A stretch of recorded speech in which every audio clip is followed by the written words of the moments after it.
موت کے وقت محدث اعظم نے مدینے کا ایک اور عظیم کام یہ کر دیا کہ اپنی موت کے وقت محمد مدنی کی شکل میں اپنے کو پھر زندہ کر دیا.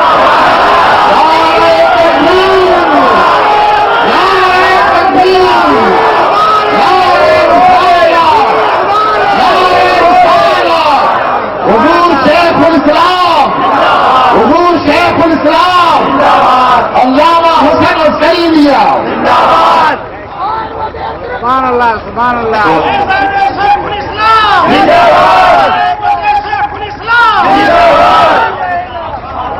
یہ ہے محدث اعظم جو محدث اعظم کی موت کا انتظار کر رہے تھے مایوس ہو گئے، اور جنہیں مایوسی کا خوف تھا خوش ہو گئے. وہ بدعقیدہ لوگ جو سمجھتے تھے محدث اعظم چلے جائیں گے سلسلہ ہدایت بند ہو جائے گا. جیسے کا یہ شہزادہ جس تیزی کے ساتھ تبلیغ کر رہا ہے اس تبلیغ سے اثر ہو جائے گا، وہ مایوس ہو گئے. اور کچھ لوگ جو محدث اعظم کے عاشق تھے، محدث اعظم کے ساتھ چل رہے تھے، انہیں فکر لگی ہوئی تھی کہ محدث اعظم کے بعد ہمارا کیا ہوگا. دوستو یہ سچ ہے، ہر خانقاہ سے لوگوں تک فیض پہنچا ہے اور پہنچتا رہے گا. مگر یہ بھی سچ ہے شاید بہت سی ایسی بھی خانقاہیں ہیں، بہت سے ایسے بھی علوم اور فنون کے جو کبھی مراکز رہا کرتے تھے، علم و فن کے جو مرکز کہلایا کرتے تھے، بہت سے ایسے بھی ہیں جس میں آج سناٹا نظر آ رہا ہے، جس میں سونا پن دکھائی دے رہا. محدث اعظم قربان جاؤ ان پر کہ صرف اپنی زندگی میں، ظاہری زندگی میں اپنے ساتھ رہنے والوں کو ہی فائدیاب نہیں کیا، بلکہ ہم کو اور آپ کو جس نے محدث اعظم کو نہیں دیکھا، محدث اعظم نے اسے بھی مایوس نہیں کیا، کیونکہ اپنے روحانی مرکزے سے ایک ایسا جام عطا کیا جو شیخ الاسلام بن کر ساری دنیا میں اسلام کو پہنچایا.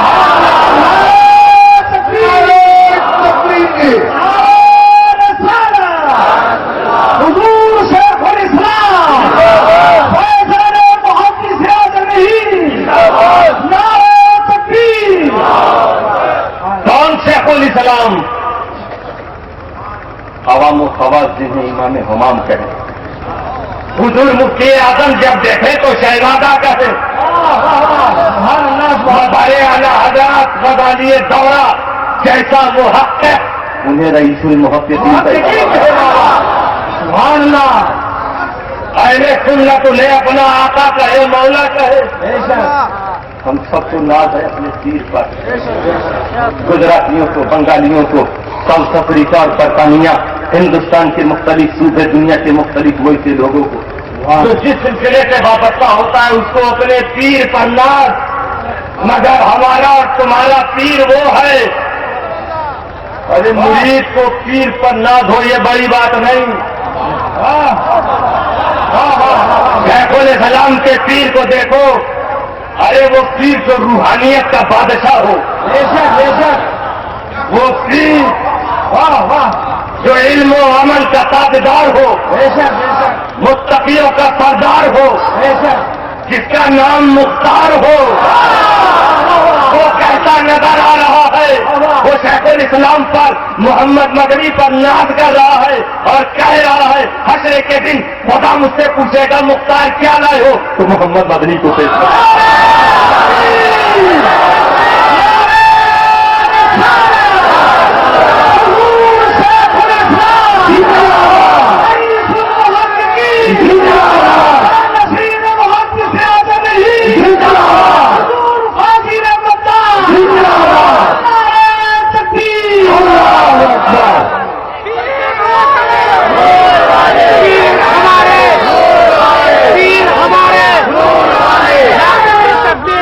معمولی بات نہیں، اسے معمولی خزانہ مت سمجھنا جو آپ لوگوں نے حاصل کیا ہے. مغرب بات شیخ الاسلام کے ہاتھ میں اپنا ہاتھ دیکھا، ہر ولی کا خیر تمہیں شیخ الاسلام کی بارگاہ سے مل جائے گا، جو کہ مخدوم اشرف کی سنت ادا کی، وطن کو چھوڑ کے ہندوستان آئے، شیخ الاسلام مخدوم اشرف کا بیٹا کٹوٹا کو چھوڑ کے احمد آباد میں آیا،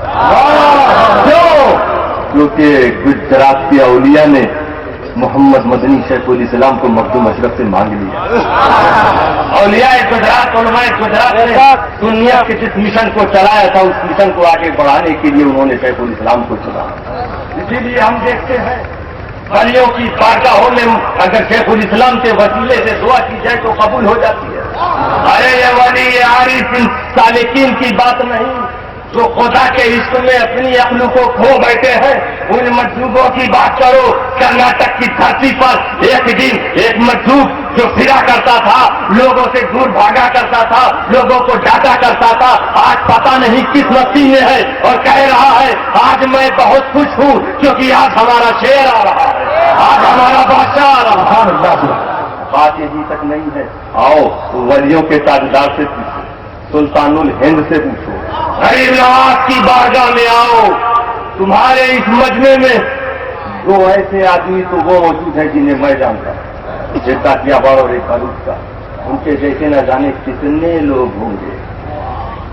پوچھو اس فاروق کے رہنے والے سے، اسے ایک چیز باحق کی تلاش تھی، وہ مرشد برحق کی تلاش میں ادھر ادھر پھر رہا تھا، اجمیر پہنچا، غریب نواز کے آستانے پر حاضری دی، غریب نواز سے عرض کیا سرکار مجھے پیے کامل چاہیے۔ اسی رات خواب میں غریب نواز کی طرف سے اشارہ آتا ہے، ارے ادھر ادھر کیا پھرتا ہے، جا کے محمد مدنی کا مرید ہو جا۔ نعرہ تکبیر، نعرہ سارا، غریب نواز بہتی سے آگے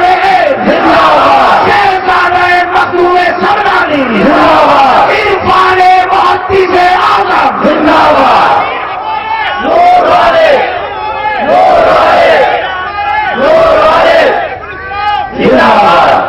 وقت بہت ہوتا جا رہا ہے، بس ایک بات کہہ کے اگر اجازت ہو تو میں ختم کر دوں گا بات۔ دیکھیے ابھی ہمارے بات میں موجود ہیں لوگ، اسی لیے پھر کبھی سنیں گے انشاءاللہ۔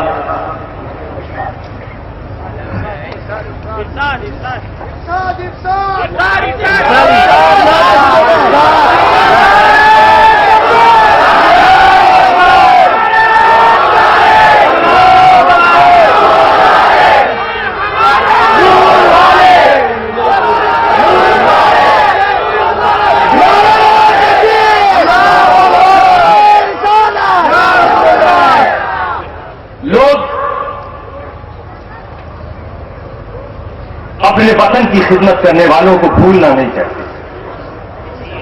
جس نے کسی قوم کی خدمت کی تو قوم والے اسے بھولنا نہیں چاہتے، اسی لیے آپ دیکھتے ہیں چوراہوں پہ اسٹیچو بنا دیا ہے، اسٹیچو، مورتیاں، تمثال۔ کیوں؟ لوگ یہ بتانا چاہتے ہیں جانے والے تو نے ہماری قوم کی خدمت کی، تو نے ہمارے وطن کی خدمت کی، ہم نہیں چاہتے تھے کہ تو مرے، مگر زندگی پر ہمیں قدرت نہیں دی گئی، ہم تمہیں بچا نہیں سکے۔ لیکن یہ دیکھ لے جانے والے کہ تیرا تمثال، تیری مورتی، تیرا اسٹیچو ہم نے اس لیے بنایا ہے تاکہ تو جان لے کہ ہم تجھے بھولنا نہیں چاہتے، تجھے مرتے نہیں دیکھنا چاہیے۔ اسی لیے آپ دیکھیں گے کہیں کہیں ایک دم ہاتھ ایسے کھڑا رہے گا، لیکن مردے کو اگر کھڑا کرو تو کھڑا ہو جائے گا نا، ہاتھ بھی کھڑا کرتے نہیں، یہ مردہ نہیں ہے مورتی۔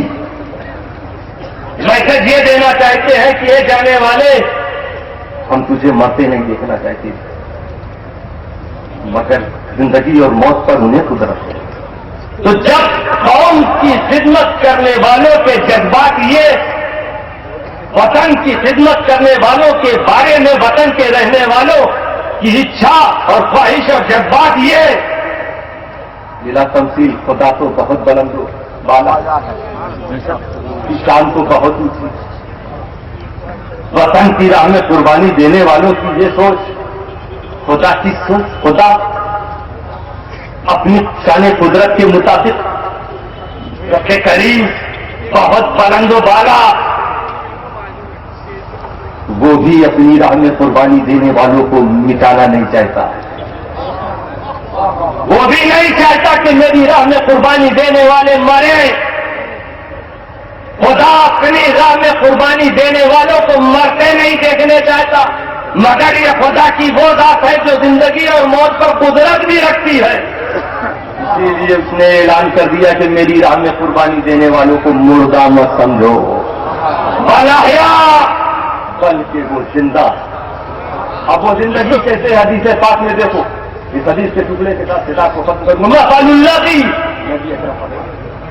الذی یذکر ربہ والذی لا یذکر ربہ مثل الحی والمیت، وہ جو خدا کا ذکر کرتا ہے اور وہ جو خدا کا ذکر نہیں کرتا ہے، اس کی مثال زندہ اور مردے کی طرح ہے۔ جو خدا کا ذکر کرتا ہے اور نہیں کرتا ہے، یعنی جو کرتا ہے وہ زندے کی طرح، اور جو نہیں کرتا وہ مردہ کی طرح۔ علماء کرام بخوبی جانتے ہیں، یہ نہیں سرکار نے فرمایا کہ مثل الذی یذکر ربہ والذی لا یذکر ربہ مثل الذی یحیی ویموت، مثل الحی والمیت۔ فعل کا استعمال نہیں، ورب نہیں، کریا نہیں، صفات۔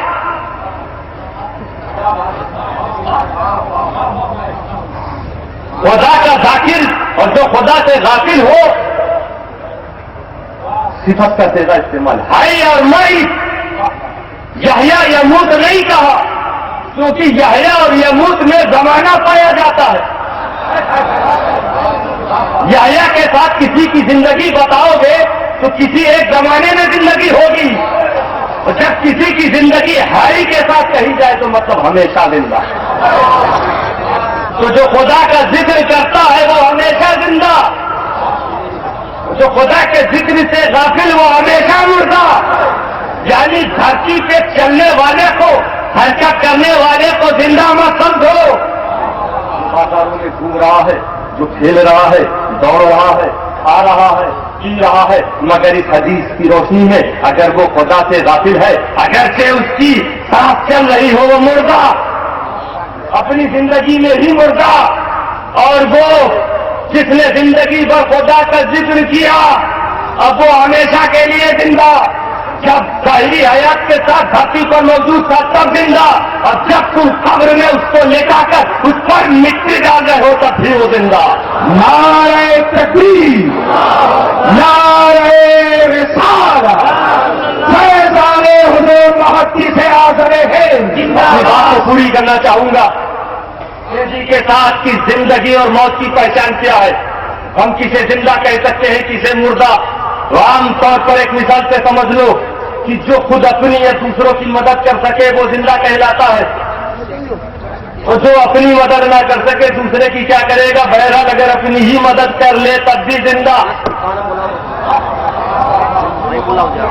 اگر کسی بس میں چند مسافر جا رہے ہو، ایکسیڈنٹ ہو جائے، کچھ اسی وقت اس پاٹ پر ڈیتھ ہو جائے ان کی،